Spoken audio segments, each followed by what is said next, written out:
Converso con don Ernesto Suárez Satori, primero agradeciendo después de mucho tiempo que viene, pero agradecerle la venida y felicitar esa tremenda votación obtenida por el no en Beni, lo que confirma un liderazgo probablemente de la persona también, hay que meterlo, pero de un proyecto político.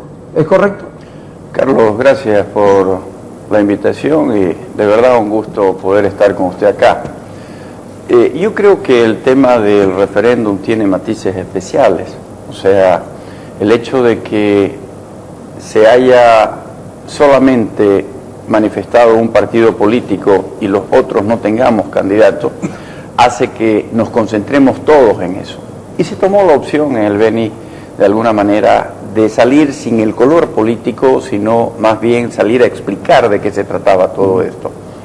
Y creo que yo tuve la posibilidad de visitar todo el departamento y sentía cuando iba a las casas a charlar con la gente el sentimiento profundo que me decían, no, ahora nos vengamos, ahora no nos engañan, hoy no nos roban la elección. ¿Los engañaron, les robaron la elección anterior? Yo no me voy a cansar de decir que sí, Carlos, por dos razones. Primero, el hecho de que nos saquen a 228 candidatos de un plumazo, ¿no? Porque se leyó una encuesta, o sea, es como pasarse en una luz roja y que le den a uno pena de muerte, ¿no? Ahí ya nos golpearon fuerte, nos dejaron sin estructura en todo el departamento, sin posibilidad de hacer campaña, con alcaldes que habían ganado elecciones ya y que todos esos alcaldes a los que apoyamos se volcaron y se pusieron a apoyarlo al presidente a cambio de las dádivas que le ofreció, que fue lo mismo que pasó ahora en el tema del referéndum. Yo creo que la gente hizo conciencia y la gente salió decidida esta vez a evitar que se dé lo que se dio en las elecciones pasadas. Yo tenía mis preocupaciones tremendas porque lo vivimos en el Beni cuando sale el vicepresidente a darle línea al Tribunal Supremo Electoral, y el tribunal, quiero entender que fueron las mujeres las que se pararon y no así los hombres. Solamente con verle el rostro ese día que leían los resultados uno podía identificar. La acusación de Xeni Costa a la presidenta, por eso le digo, solamente con mirarle el rostro el rato que leían el resultado final uno se da cuenta. Y en el Beni tardaron una semana en pasar los resultados finales, que fueron los que revirtieron el resultado por 700 votos. O sea, a mí no me queda la menor duda que de adentro se filtró cuáles son las actas que nosotros no teníamos, a la información que no habíamos podido llegar, y lógicamente que con la ayuda del tribunal se logró revertir el resultado. Por eso es que yo temía que a nivel nacional pueda pasar exactamente lo mismo. Y ese sentimiento... Pero la victoria fue por 20 puntos de diferencia, no había posibilidades de que... No, ahora no. Esta última la vuelta, en la anterior sí, y la anterior con candidato de urgencia, que ahí hay que destacar el valor Tuvimos 3 días, Carlos, o sea, a nosotros nos tumban un viernes 20 de marzo, la elección era el 29, el sábado 21 retorno yo a Trinidad a hacer una reunión con la gente para ver qué íbamos a hacer. Nuestra primera intención fue lógicamente decir, muy bien, le damos los votos gratis al MNR, hablemos con ellos. Y ahí hubo una posición de Sandro Giordano de no querer recibirnos, no querer hablar, y dijo, después de la elección hablaremos. Así de claro. Y está todavía registrado y lo puso en el Face Tufi Arek como la respuesta que nos dio en su momento. Eso pasó. Y lógicamente después se presenta la posibilidad, el día lunes viajamos a Riberalta nosotros, para poder, Riberalta y Guayaramerín, para poder hablar con los dirigentes y ver qué posición íbamos a asumir. ¿Que habló con ustedes todavía? Sí. ¿En función de gobernador? Viajamos con Carmelo. Y cuando estábamos en Riberalta, nos llama el de Nacer y nos dice, se ha bajado nuestro candidato, le ofrecemos para que ustedes pongan un nombre. Y ahí buscamos, queríamos poner a alguien de Riberalta o de la provincia de Bacadíes, pero lamentablemente muy rápido, es que es muy arriesgado en cuestión de 2 días ser candidato, 2 días, ¿no? Sin poder vender, sin poder hacer campaña, porque al final a Carlos Delín terminamos escribiéndolo el mismo miércoles. Claro. Y estábamos a la espera todavía del resultado que tenía que dar el juez de Santa Ana, que ya había revertido la resolución del Tribunal Supremo Electoral, pero se fue todo el gobierno, lo amenazaron con llevárselo y tuvo que deshacer esa resolución y nos tumbó automáticamente. Cuando la audiencia debería haberse llevado el día jueves y ya terminaba el proceso de campaña, porque el miércoles era el último día. Recuerdo perfectamente bien, estábamos subiendo una caravana extraordinaria nosotros a la circunvalación, cuando me llaman y me dice, el juez tumbó, revirtió su propia decisión y nos dejó afuera. O sea que ese miércoles a las 5 de la tarde recién pudimos hacerle campaña nosotros para Pipidelín, que fuera de las 5 hasta las 12 de la noche y se acabó, para poder entrar a una segunda vuelta. Y ya en la segunda vuelta, lógicamente, ahí están los resultados. Han visto nosotros el repunte que hubo. Ahí el MNR tomó una posición decidida de apoyar al MAS en contra nuestra, y eso le dio puntos para que pueda subir y acercarse. En el referéndum, yo creo que la gente se dio cuenta. ¿Y el MNR cuál fue la decisión? Porque ahí Giordano es muy independiente a cualquier Giordano no habló, no le escuché la voz a Giordano en Ribera Alta, pregunté si había dado línea, no hubo. La alcaldesa de Guayaramerín, por ejemplo, que es del MNR, estuvo a favor de Evo Morales, estuvo apoyando el sí. Estuvo apoyando el sí el alcalde del MNR en Magdalena, que le dimos los votos y lo hicimos alcalde. El de San Ramón del MNR también estuvo apoyando el sí. Y todos los alcaldes de Nacer, a los que nosotros hicimos ganar con nuestros votos, también se fueron. O sea, fue un proceso realmente... O sea, se le ha ganado a todos. A todos, a todos. La dirigencia del MNR, algunos dirigentes del MNR, salieron a manifestarse de que apoyaban el no. Y eso hay que reconocer también, ¿no? Pero estructuralmente el MNR como partido, completamente partido, dividido en temas de sus decisiones, y el trabajo y el valor y el resultado de todo esto tiene un solo nombre: la dignidad de un pueblo, de todo un pueblo. Porque fue un triunfo grande, ¿no? Fue contundente, como para que ya no puedan volcarnos los resultados como lo hicieron en la pasada elección. Y eso lo tenía la gente. Ahora nos vengamos, ahora le ganamos, ahora no nos van a engañar. Ese era el sentimiento de la gente. ¿Por qué decide el juez el día antes darle prisión domiciliaria? Yo digo prisión domiciliaria a Carmelo Lens, porque eso no es libertad, es prisión. Sí. Igual, en su casa, pero es prisión. Ahora está con derecho al trabajo. Ajá, ya está con derecho al trabajo, ajá. Pero yo creo que ya no podían sostener tampoco, ¿no? Habían aguantado y aguantado y aguantado. Pero muy sintomático que a lo último. Yo creo que jugaron a tratar de, a lo mejor, cambiar un poco el sentimiento, de decir, ya, qué bueno, por lo menos esto, aunque es una manera abusiva todavía de seguirlo teniendo acá. Claro que sí. Porque no se le ha aprobado absolutamente nada, y yo escucho los discursos de todos los masistas cuando salen y dicen, no, lo han soltado porque no se le ha aprobado nada, porque todos son inocentes hasta que no se demuestre lo contrario. Ahora vale. Para ellos vale, para ellos vale, para los opositores no vale. No, para nosotros no vale, a nosotros nos tienen que dar y nos tienen que sentenciar, y ya somos culpables, ya estamos sentenciados por el falso juez, por el falso iluminado, por el trucho. Tras que hay o se conoce de una denuncia, él sale, es el primero en salir a sentenciarnos a todos. ¿En qué situación queda el movimiento al socialismo en Beni? Porque la derrota ha sido contundente. Yo creo que... Beni debe ser el lugar donde el MAS gastó más plata si uno lo mira per cápita, yo creo que tanto sí. en las elecciones como en el referéndum. Yo creo que sí, ellos se jugaban el desafío enorme de despejar la duda de que había habido fraude en las elecciones. O sea, y ellos tenían... Si alguna duda había, creo que quedó despejada. Con esto ha quedado completamente despejada. Y lógicamente por eso invirtieron cualquier cantidad de recursos. Ellos hicieron una campaña de desprestigio. O sea, me cogieron a mí como el blanco del ataque, siendo negro era el blanco, ¿no? Y largaron toda su artillería, equivocando el camino. Yo no era candidato a nada, claro. Y eso era lo que le explicábamos a la gente, que no se trataba de una candidatura. Trataron de polarizar la elección y no caímos en el error de hacerlo, y nosotros simplemente nos abocamos a explicar qué era lo que estaba en juego, nada más. Y lógicamente eso ha generado, porque el que era jefe de campaña en el Beni por el MAS era el trucho.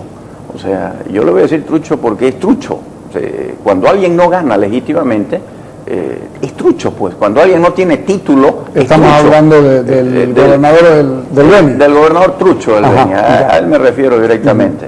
Él era el jefe de campaña y lógicamente que ante resultados como estos tiene que haber consecuencias y pasadas de factura. Internamente ya se las han pasado. Están partidos, están divididos completamente. Sé que hay sectores que están muy molestos, sus propios periodistas afines al MAS, en los programas particulares que tienen, le sacan la mugre, cuestionan mucho, y sé que también a nivel nacional, la dirigencia nacional a través del jefe o del presidente, están cuestionando mucho el resultado que se dio. Es más, lo dijo el presidente en una evaluación, ¿no? Se preguntó qué había pasado en el Beni, por qué estos resultados en el Beni cuando se había invertido. Mencionó Cobija y habló del Beni, o sea, ahí digamos, seguramente habrá una factura y habrán explicaciones también, ¿no? Hablando del presidente, está en situación incómoda. El presidente por un lado, por sus líos personales, y el gobierno por el otro, por una cada vez más comprobada existencia de tráfico de influencia. Yo coincido plenamente con la separación que se ha hecho, porque el gobierno lo que quiere es prácticamente llevarnos y meter todo en una bolsa, claro, y que sea la oposición la inventora de todo esto, tratando de ver cómo se cubre lo que usted ha dicho. Primero, el presidente o el gobierno dentro del tráfico de influencia. Creo que es importante ver aquí, lógicamente, la expareja con el hijo, que es lo que hace el vínculo para que haya un tráfico de influencia. Claro. No, eso es lo que hace. Y tráfico de influencia está penado, es corrupción, porque ha beneficiado a alguien con recursos del Estado, alguien cercano o con quien tiene una ligación. Pero aquí lo que de verdad hay que ver es cómo fue que la empresa CAMSE en su momento salió, tras que usted hizo la denuncia, a protegerla. Le puso abogado. Le puso abogado, la protege, dijo que era una eficiente profesional con 2 profesiones que reunía que en China se aprobó su currículum. En China se aprobó, eso, por eso. Y ahora la echan. Hay que ver dónde está ese currículum. ¿Por qué hoy la empresa CAMSE no ha salido a mostrar cómo fue que se calificó la contratación de Gabriela Zapata? ¿Cuáles son los títulos que tiene? ¿Cuál es la profesión? Ya sabemos que no tiene títulos. O sea, ahí queda claramente evidenciado de que ha tenido que tener un currículum político para poder ingresar. Y la relación que había, lógicamente, con el presidente, que si bien se terminó, pero no terminó de haber una ligación con el presidente a través de... Está claro que no. Ella en algún momento hasta ejercía.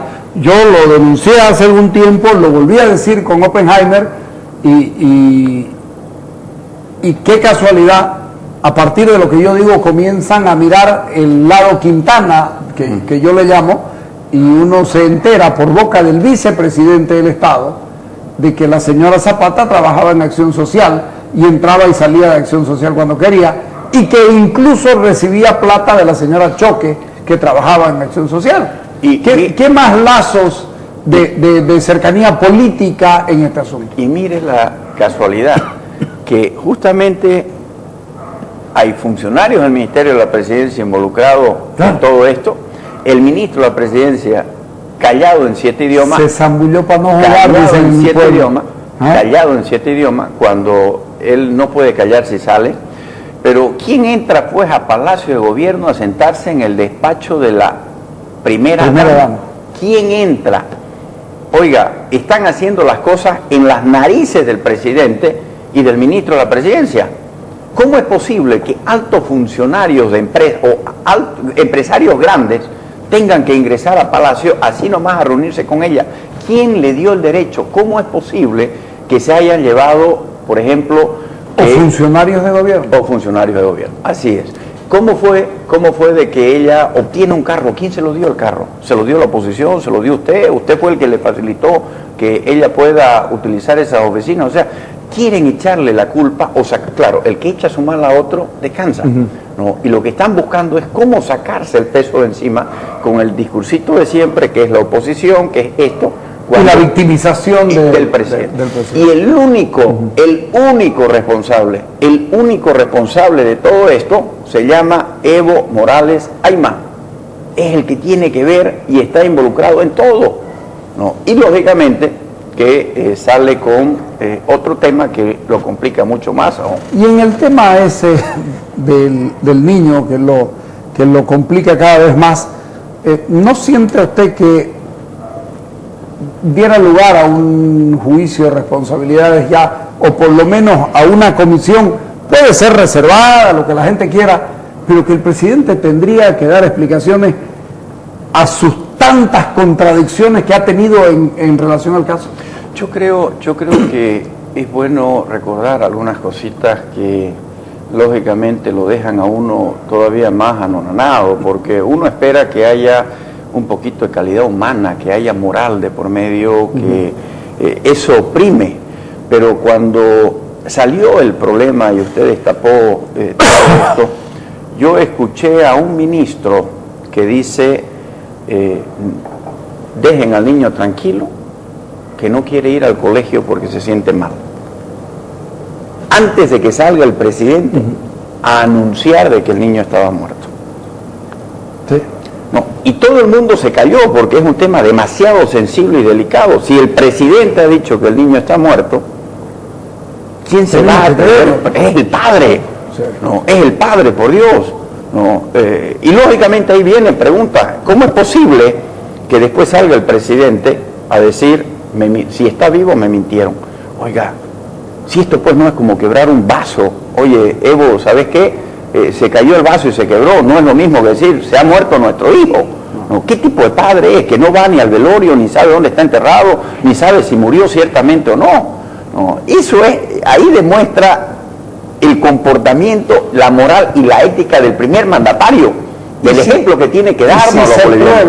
Y si se prueba de que Evo sabía que su hijo estaba vivo, lógicamente es mucho, que lo sabía. Esta mentira se puede pasar así nomás. No se puede. No tendría que haber. Usted ha sido parlamentario. Hay posibilidades de hacer una sesión reservada con jefes de bancada, con qué sé yo, con alguna cosa de esta, y que el presidente explique qué es lo que pasó. Más allá de hacer una sesión, yo creo que no tiene por qué mantenerse en reserva si esto es público. El presidente debería explicarle al país la verdad de lo que ha pasado. Ese es el tema de fondo. ¿Cómo es posible? Pero son las prerrogativas presidenciales, sí, digamos, que han habido en otros casos. Estoy de acuerdo. Aunque un caso como este no se ha presentado nunca. Es primera vez que se da, ¿no? Pero lo que no queda claro, más allá de las explicaciones que pueda dar al Congreso, es cómo un ministro sabe que el niño está vivo, que no quiere ir al colegio porque se siente mal, y el padre no sabe que el niño vive. O sea, ¿cómo se puede explicar eso? O sea, ahí lo tenemos, es que es fácil decir, yo no sabía, ¿no? Yo no sabía que Sanabria era narcotraficante. Yo no sabía que el fondo indígena se estaba robando 2.000 millones de bolivianos. Yo no sabía que el vicepresidente no tenía título. Yo no sabía que mi hijo estaba muerto. Oiga, ¿qué sabe el presidente? Eso yo lo escribí el domingo y dije que la ministra pone muchas dudas acerca de la capacidad del presidente. Son muchas cosas que el presidente no sabe. ¿Qué sabe de verdad el presidente? No, yo creo que sabe todo. Pero él quiere mantener una imagen de honesto. ¿No? Y es lo que yo le decía. Ya no es posible. No es, porque es lo que más o menos yo le decía anoche conversando a algunos amigos. Miren, este gobierno, ¿qué dijo el presidente al comienzo? Este va a ser un gobierno sin muertos. ¿Cuántos muertos tenemos? ¿No? Después dijo, este va a ser un gobierno de y para los pobres. Y sin embargo le roban a los más pobres, que son los indígenas, alrededor de 2.000 millones de bolivianos. Nos vendieron al iluminado más grande, a la locura más grande que tiene el país. Resulta que no había tenido título. Más de 10 años nos convencieron de eso. Después nos venden al hombre más honesto que hay en Bolivia, que es Evo Morales, con un vínculo con una empresa a la que se le adjudican más de 560, 580 millones de dólares, que son más de 4.000 millones de bolivianos. No, o sea, se acaba la honestidad, y con esta serie de mentiras que lógicamente han quedado al descubierto después de las denuncias que se han hecho, lógicamente que es otra la imagen que se tiene. Yo creo que el presidente ha perdido toda la credibilidad, ¿no? Y que aparezca el falso iluminado a decir caso cerrado como si fuese juez, ¿no? Me pregunto si tendrá título de abogado por lo menos, porque ayer salió a decir aquí se demuestra de que no hubo tráfico de influencia y lo cerró el caso. Eso es acostumbrada, ¿no? El presidente va a insistir con el tema de un referéndum revocatorio que le dé algún respiro. No se pudiera hacer este año, tendría que hacerse al año siguiente, no puede haber más que un referéndum nacional por año, por ley. Va a insistir con un referéndum revocatorio que le dé algo de respiro. ¿La oposición le dará gusto? No, yo no creo que haya... sería un error garrafal el tratar de darle oxígeno al presidente. La fruta cuando está madura se cae y esta ya está podrida. Esta está podrida. Ya el pueblo boliviano, el pueblo boliviano, sigo pensando en lo que pasó en el Beni. 39, 60 puntos, no y tanto, o sea, no llegaron al 40, y eso lo voy a mantener porque creo que el resultado es importante. Yo creo que el pueblo boliviano ya le dijo al presidente hasta dónde llegaba. Y siempre dijimos que el presidente tiene que concluir su mandato hasta el 2019. Y yo creo que ha quedado herido y está de alguna manera en su ego, porque es un tipo muy ególatra, está en su ego herido, queriendo demostrar que él no perdió, queriendo de no perder la imagen ante su gente, y lógicamente sale con estos zarpazos desesperados para ver si alguien muerde. Y no creo que haya alguien que se vaya a prestar servilmente a darle oxígeno a alguien que definitivamente el pueblo boliviano ya se lo quitó. Quedan 4 años. ¿Qué hace Demócratas en 4 años? Seguir trabajando. Yo creo que es importante para poder enfrentar un proceso eleccionario, consolidar estructuras sólidas en todo el país, ¿no? Y creo que ese es nuestro desafío. Primero, consolidar las estructuras y de ahí buscar cuál es el mecanismo de encarar el proceso hacia adelante. Porque cuidado, ¿no? Cuidado. Y eso es lo que me preocupa a mí también en el fondo. Que hoy, sin Evo Morales en cancha, salgan los que creen que siempre van a ganar las elecciones y no ganan porque Evo estaba ahí, ¿no? Y eso puede llevar a atomizar el proceso y a dejar, porque hay un más fuerte, y eso no hay que, partidariamente tiene presencia fuerte a nivel nacional. Y si hacemos una lectura equivocada de lo que ha manifestado el pueblo boliviano en este referéndum, también puede ser catastrófico para quienes queremos que las cosas cambien en el país. Le agradezco por venir. No, pues a usted, Carlos. Gracias. Vamos al corte.